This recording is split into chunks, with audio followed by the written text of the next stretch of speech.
Goeiedag geliefde disipel van Jesus en baie welkom by nog 'n episode van In Jesus Bybelstudie. Hierdie is ons 54ste episode in ons reeks oor jou identiteit in Christus. En ons het verlede week bietjie gesels oor die krag van God in ons en vir ons. En ek weet dit is vir baie mense 'n moeilike een om aan vatplek te kry. Ek weet ons is tradisioneel geleer dat jy bid en vra vir God om jou te genees, of jy bid en vra vir God om die storm stil te maak, of om die reus te verslaan. Maar dis nie wat Jesus gedoen het nie.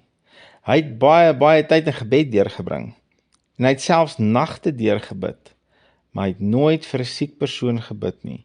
En hy het ook nooit tot God gebid om 'n storm stil te maak nie. Inteendeel, ek kon nie enige wonderwerk van Jesus kry waar hy tot God gebid het en hom gesmeek het om die wonderwerk te verrig nie. Daar's gevalle wat hy God gedank het vir die wonderwerk, nog voor enigiets in die fisiese riem gebeur het. Maar nooit het hy God gesmeek om die wonderwerk te verrig nie. Hy het eenvoudig gespreek, en wat ook al hy gesê het, so het dit gebeur. Nou mag jou onmiddellike reaksie dalk wees, ja, maar hy was Jesus. Hy was God, hy kon dit doen. Ek is nie Jesus nie. Ek moet vir hom bid en hom vra om te genees. Ek moet hom vra vir finansiële deurbraak. Ek moet hom vra om die storm stil te maak. Dis nie waar nie. Jesus is ons rolmodel. Ons strewe moet wees om soos hy te wees, in alles wat ons doen, in woorde en in dade. In Efesiërs 5 vers 1 sê die woord, en ek lees graag hierdie uit die Nuwe Lewende Vertaling.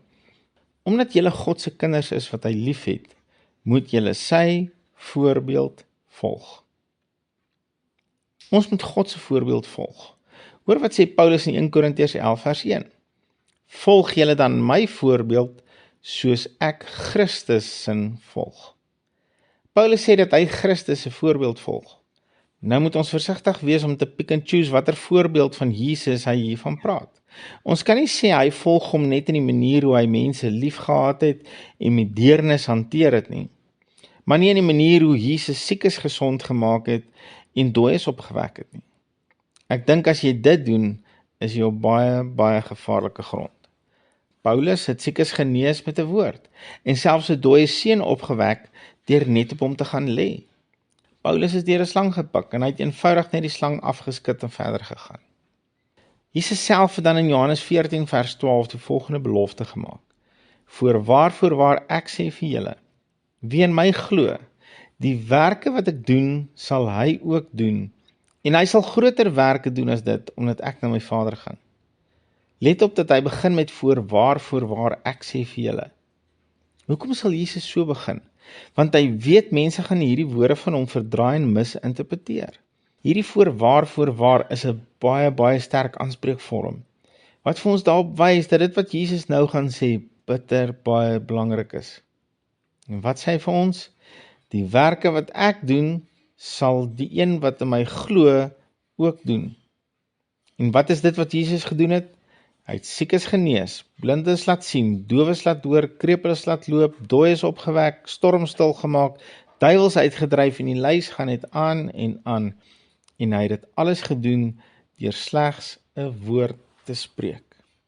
En koppel dit met wat ons verlede week oor gesels het in Efesiërs 1 vers 19, waar Paulus bid dat ons verligte oë van ons verstand sal kry om te weet wat die uitnemende grootheid van sy krag is vir ons wat glo.